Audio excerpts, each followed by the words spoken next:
Assalamualaikum warahmatullahi wabarakatuh.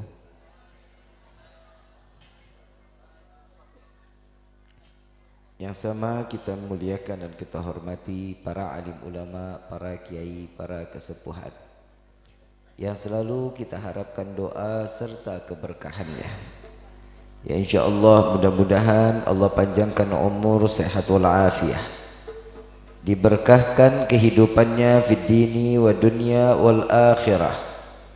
Dan insyaallah mudah-mudahan kehadiran beliau-beliau di tempat ini penyebab turun rahmah, taufik dan hidayah dari Allah Subhanahu wa taala. Amin ya rabbal alamin. Salam ta'zim kami pula sampaikan kepada jajaran pemerintah daerah, baik Bapak RT, Bapak RW, Bapak Lurah serta Bapak Camat atau yang mewakilinya.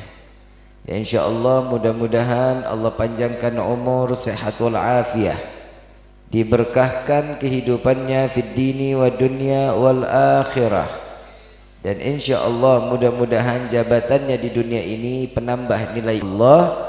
Amin ya rabbal alamin. Salam ta'zim pula kami sampaikan kepada keluarga besar Bapak Muhammad Nasuha dan Ibu Idah Jubaidah. Insyaallah Allah panjangkan umur, sehat wal afiat, diberkahkan di dalam segala urusannya dunia wal akhirah, dan insyaallah dijadikan keluarga yang sakinah, mawaddah warahmah, diberikan keturunan yang saleh-salehah. Amin ya rabbal alamin. Juga kepada ananda yang berbahagia yang telah dikhitan, Ananda Bilal dan Habibi, ya insyaallah mudah-mudahan Allah jadikan anak yang saleh, anak yang taat kepada Allah dan Rasulnya, anak yang berbakti kepada kedua orang tua. Amin ya rabbal alamin. Hadirin wal hadirat rahimakumullah, hamdan li rabbin hassana bi Muhammadin wa anqadhana min dhulmati jahli wad dayajiri ila nuril islamin wa ilmin wa hikmatin wa imanin wa yumnin wa khairil awamiri. Alhamdulillah, alhamdulillah ala ni'matil islam wal iman wa kafa bihamin ni'mah. Alhamdulillahilladzi hadana bi abdihil mukhtari man da'ana ilaih bil idni wa katnadana labbaika ya man dallana wa hadana labbaik ya Rasulullah labbaik ya Nurullah labbaik ya Habibullah. Asyhadu an la ilaha illallah wahdahu la syarika lah wa asyhadu anna sayyidana Muhammadan abduhu wa rasuluh la nabiyya ba'dah. Allahumma fasalli wa sallim wa karrim wa azim ala sayyidina wa habibina wa syafi'ina wa qurrata a'yunina wa nuril qulubina wa maulana Muhammadin sallallahu alaihi wasallam wa ala alihi wa ashabihi wa azwajihi wa dhurriyyatihi wa ahli baiti ila yaumiddin. Ibadallah, usikum wa nafsi bitaqwallah faqad fadzal muttaqun. Qala Allah Ta'ala fil Qur'anil Karim, a'udzu billahi minasyaitonir rajim, bismillahirrahmanirrahim. Ya ayyuhalladzina amanu ittaqullaha haqqa tuqatih wa la tamutunna illa wa antum muslimun. Wa qala aidan la in syakartum la'azidannakum wa la in kafartum inna adhabi lasyadid. Subhanaka la ilma lana illa ma 'allamtana innaka antal alimul hakim. Rabbi ishrah li sadri wa yassir li amri wahlul 'uqdatan min lisani yafqahu qawli. Rabbi zidna ilma warzuqna fahma. Walhamdulillahi rabbil alamin. Pertama-tama limpahan puji serta syukur kita panjatkan kehadirat Allah Subhanahu wa taala yang maha agung, yang maha luhur, yang maha bijaksana, yang alhamdulillah di malam yang penuh kebahagiaan dan keberkahan ini kita duduk bersama-sama menggapai keridhaan dari Allah Subhanahu wa taala. Satu tujuan kita ditetapkan iman dan Islam kita, dan sehingga kita mati dalam keadaan husnul khatimah. Salawat beserta salam terlimpah curah keharibaan Nabi besar Muhammad sallallahu alaihi wasallam beserta keluarga, sahabat hingga umatnya sampai yaumil qiyamah. Amin ya rabbal alamin. Sebelum saya lanjutkan, untuk akang kameramen, lampunya dimatiin Kang. Saya bukan ikan lohan. Hadirin wal hadirat rahimakumullah. Setiap manusia itu diwajibkan untuk selalu bersyukur kepada Allah. Sahibul hajat di malam ini diundang kita seluruhnya untuk sama-sama bersyukur kepada Allah. Kenapa kita diundang untuk sama-sama bersyukur? Beliau yang sehari ini berbahagia, yang telah mengkhitan dua putranya, bisa saja dengan bersyukur sendiri dengan keluarganya, tapi dengan iktikad baik membawa seluruh anggota keluarga, sanak, saudara, tetangga yang kenal maupun yang enggak dikenal, duduk bersama-sama, yuk kita sama-sama mengingat Allah. Tanda syukur yang dikatakan oleh Allah Subhanahu wa taala kepada setiap hamba yang selalu bersyukur kepada Allah, pasti akan ditambah nikmatnya oleh Allah. Jika orang yang kufur kepada Allah, pasti disiapkan siksaan yang sangat amat pedih yang Allah akan berikan kepada hamba tersebut. Kita tinggal pilih diri kita ini termasuk orang golongan yang bersyukur atau yang kufur. Jika kita orang yang bersyukur, pastinya selalu mendapatkan niat dan pikiran yang baik terhadap Allah.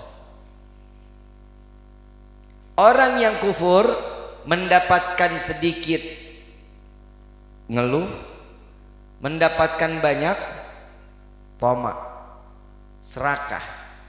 Ini tandanya orang yang kufur. Kita termasuk golongan yang mana? Di momen salah satu acara seperti ini, di dalam musim pandemi corona seperti ini, pastinya ada sekte atau ada kelompok-kelompok orang yang bersyukur dan yang kufur kepada Allah. Corona berapa tahun sudah? Setahun. Taruhlah setahun. Pusing? Pusing enggak? Sumpah. Tiap hari liar aing liar. Benar? Tiap hari mah pusing aja. Kenapa hidupnya pusing? Karena terpaku dengan uang. Saya mau tanya, Tuhannya Allah apa uang? Allah apa uang? Benar. Kenapa pusing?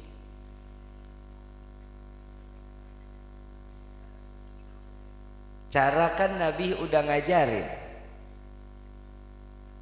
Orang yang menginginkan sesuatu, ketoknya pintu langit, jangan ketok pintu tetangga. Tetangga mah gak bakal ngasih apa-apa sama kita. Kita mau ngeluh dalam keadaan susah, ngomong ke tetangga, tetangga juga susah, jawabannya sama. Ya sing sabar. Betul? Ngasih solusi gak? Jawabannya apa? Sabar. Coba kita kebayang, yang punya usaha puluhan tahun sebelum masa pandemi, ada nggak dirinya itu selalu menyimpan keuangan untuk dibagikan kepada yang berhak? Ada nggak seseorang yang sedekahnya betul sebelum masa pandemi? Begitu masa pandemi datang, susah kita untuk memberikan apapun. Dan saya ingin menyatakan, jangan tunggu kaya untuk mengeluarkan sedekah. Kalau udah kaya itu keburu telat. Ada beberapa kisah yang diletakkan di dalam satu kisah.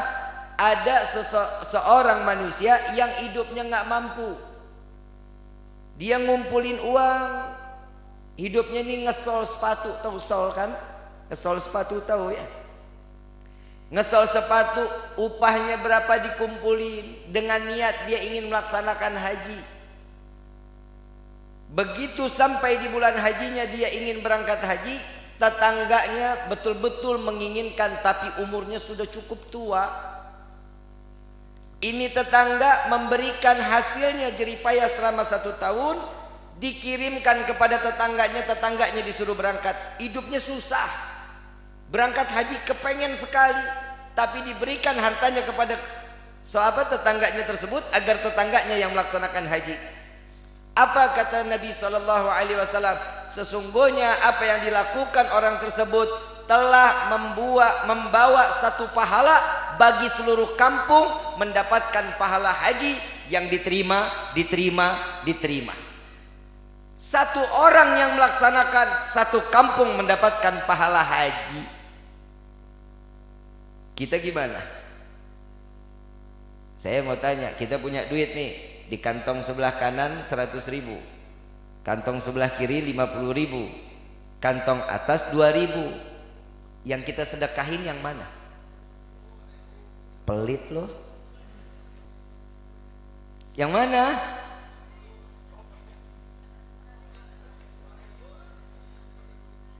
Udahlah, pasti 2.000. Yang terkecil. Bib, yang penting kan ikhlas. Betul?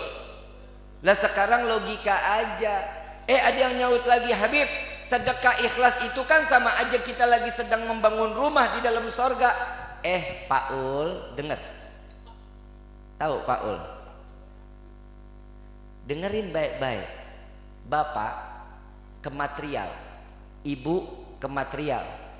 Beli pasir 2.000, dapatnya seberapa? Segenggam kalau. Udah segenggam ngasihnya dilempar. 2.000 mau ngebangun rumah di sorga, ngimpi. Kasih yang terbaik. Sedekah itu enggak nunggu, tapi kita mancing. Kalau kita gunain teri, ya ikannya ikan gabus dapatnya.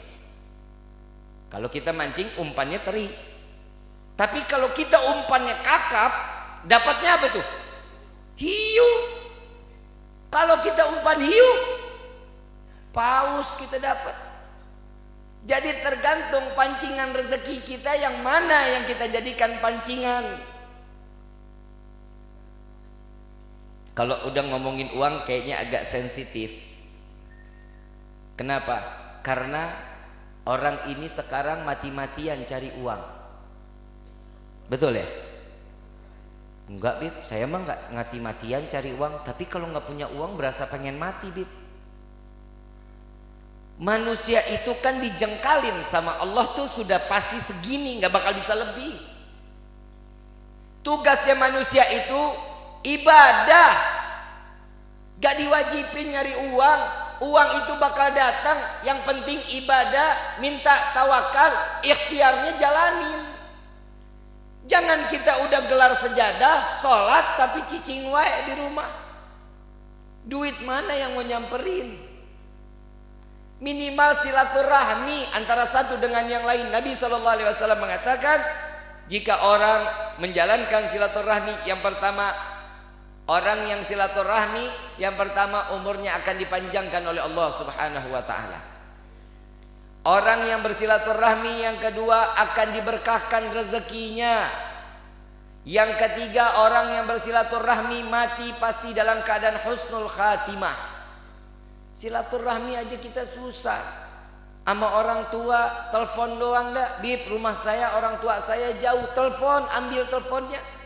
Telepon, ibu, bapak apa kabar, sehat? Sekarang zaman udah canggih. Masa telepon suami, telepon istri gampang, tiap hari harus bisa telepon istri, telepon suami. Orang tua tiap hari nggak pernah ditelepon. Ini tugas yang suami nih. Yang suami, istri nomor 1000, ibu nomor 1, orang tua nomor 1. Sekarang sudah terbalik zamannya. Orang dinikahin, ibu orang tua ditinggalin, istri apa aja diturutin. Yang namanya orang tua ditinggal begitu aja, mana umur udah tua. Hati-hati, keberkahan anak tetap ada sama orang tua. Yang namanya istri, istri harus manut sama suami. Mau apapun enak nggak enak terima, karena keridhaan Allah ada pada suami. Jangan dikit-dikit duit. Dandan kagak, bau apek. Betul Pak.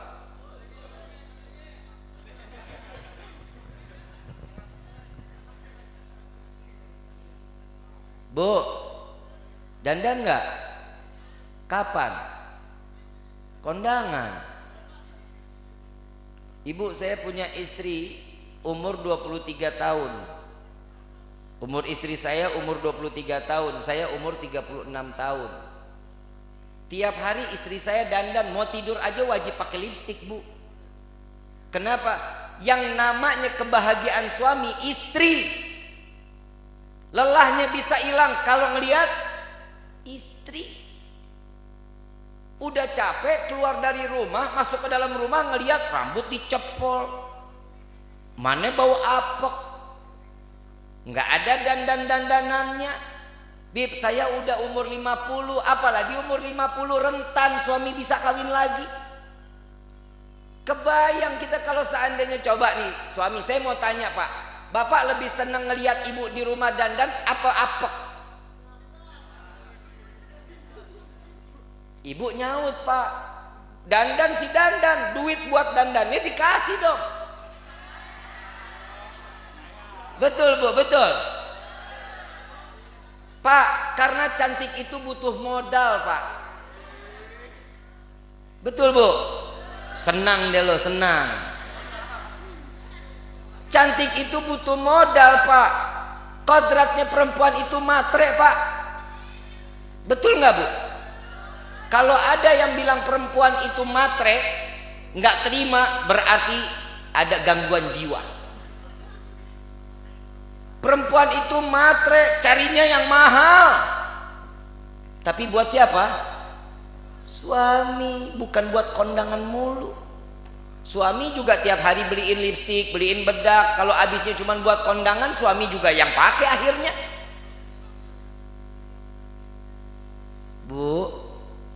Bu, sayang nggak sama suami? Bohong, betul Pak? Bohong apa jujur tuh? Bohong ibu mah. Bangun pagi pasti disediain kopi nggak? Yang bilang enggak kayaknya curhat tuh.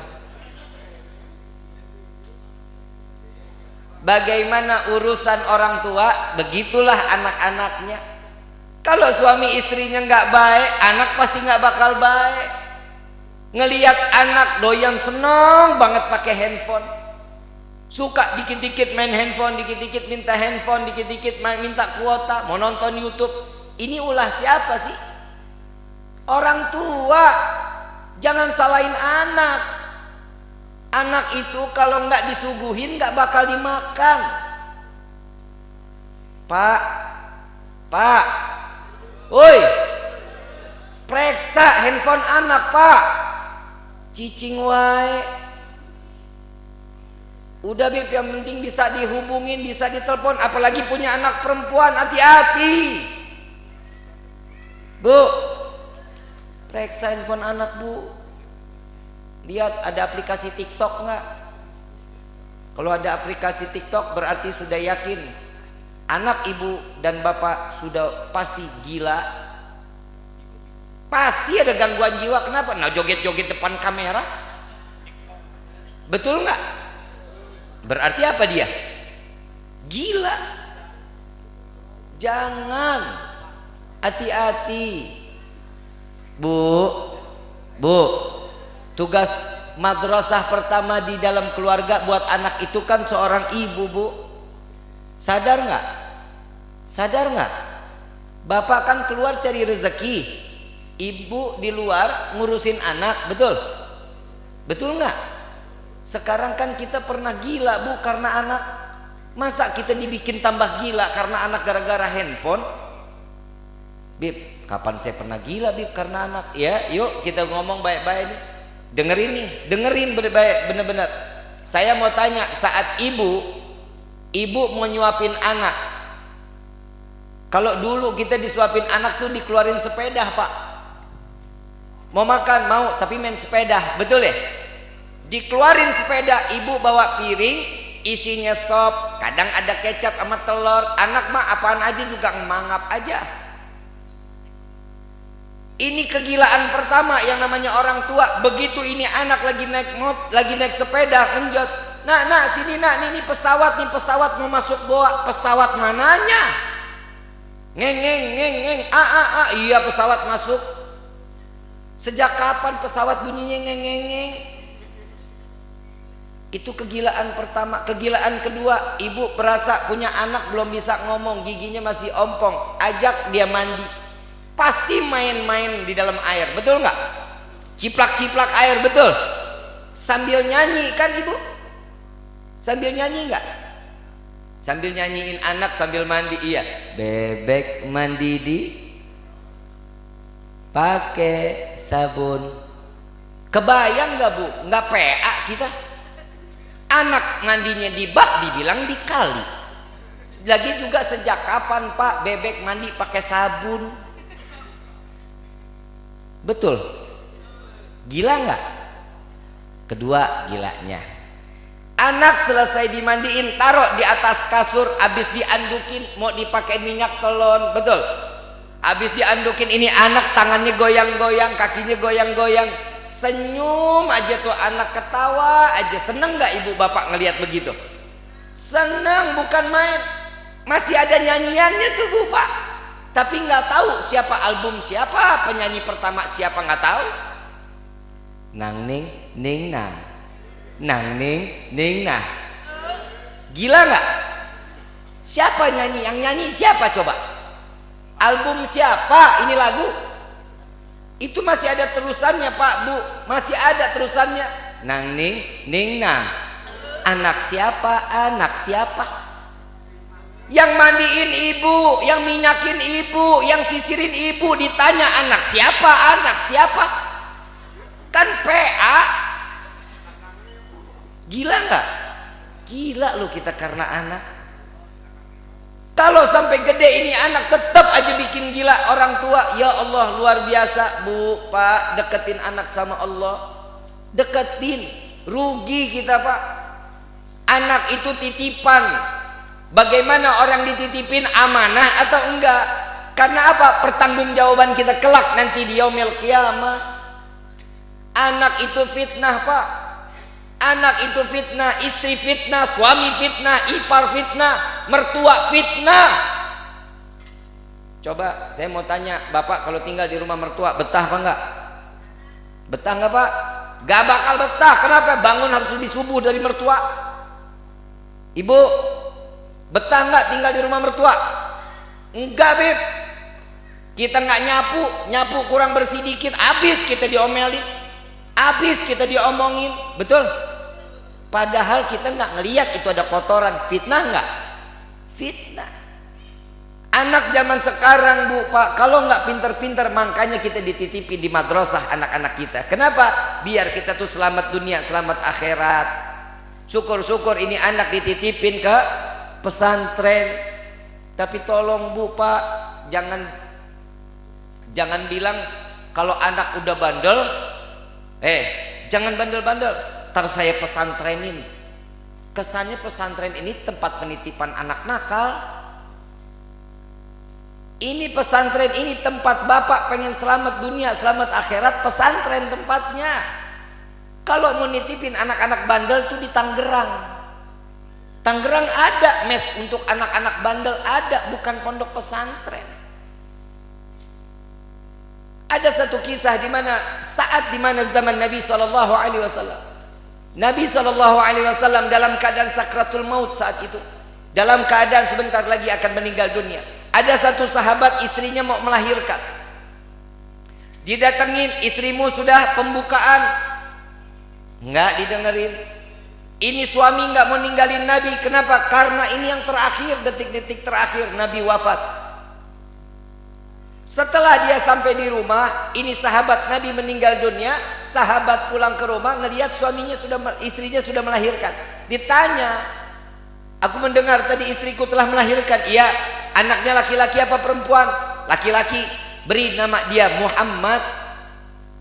Dikasih nama Muhammad. Kenapa? Berkah. Kenapa sih kalau punya anak laki-laki diwajibin, disunahin untuk dipanggil namanya Muhammad, dikasih nama Muhammad? Karena satu rumah jika ada namanya Muhammad, pasti rumah itu diberkahkan. Ada beberapa malaikat yang dikhususkan untuk menjaga rumah dan menjaga si Muhammad tersebut. Sampai ini Muhammad umur 1 tahun. Begitu umur 1 tahun, setiap dia tidur diajak bangun. Bangun nak. Anak umur 1 tahun disuruh bangun, suruh bengong ngeliatin bapaknya sholat malam. Umur 2 tahun dibangunin sholat malam sama sholat subuh, suruh bengong ngeliatin orang tuanya sholat. Umur 3 tahun mulai si Muhammad dibawa ke dalam masjid, diajak sholat berjamaah. Umur 5 tahun di dalam kisah tersebut, Muhammad sudah bisa sholat duha, sudah bisa sholat tahajud, sudah bisa khatam Quran, sudah hafal Quran, sudah biasa puasa Senin Kemis. Umur 5 tahun. Anak kita 5 tahun lagi ngapain? Handphone. Sampai akhirnya si Muhammad mulai bertanya. Kalau anak umur 5 tahun kan udah mulai banyak nanya ya. Wahai ayahanda, ini apa-apa yang kita jalankan, ini semua mengikuti sunnah Nabi. Sunnah Nabi. Nabi itu siapa? Nabi Muhammad SAW itu adalah Nabi kita. Kita adalah umat beliau. Di mana Nabi kita? Diajak ke makbarahnya, diajak ke kuburan Nabi, dia ziarahi Nabi. Lalu dia bertanya, ya wahai ayahku, nabinya udah nggak ada, nabinya sudah meninggal dunia. Namun kenapa kita harus terus menjalankan apa yang dijalankan oleh Nabi? Karena sesuatu yang dijalankan